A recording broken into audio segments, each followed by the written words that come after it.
Today, a new Nebraska law was supposed to go into effect allowing felons to vote after they serve their time. But on Tuesday, the Secretary of State said he was halting registering any felon. This followed an opinion issued by Attorney General Mike Hilgers. KETV News Watch 7's Andrew Ozaki reports on what's next and the urgency to get this issue resolved before November. It's a decision that could potentially keep 7,000 Nebraskans from casting ballots or registering to vote this upcoming election.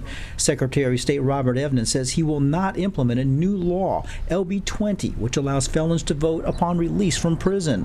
That following Attorney General Mike Hilgers' opinion stating it's unconstitutional. Based on the Constitution and the opinion of the Attorney General in that respect, we're not going to be registering felons any longer.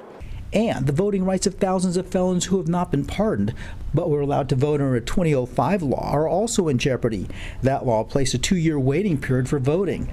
Evnen says he will ask the Pardons Board, which meets August 20th, to restore voting rights for those felons. To see if we can't reach a consensus about leaving those who have registered under the old law, who registered properly under the old law, leaving them on the voter rolls.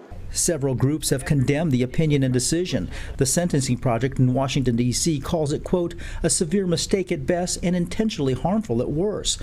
This action will only create more confusion about who's eligible to vote, the potential for litigation against individuals, and suppress turnout. Evnen and Hilgers are Republicans, but Evnen says it's not political. This has nothing to do with that.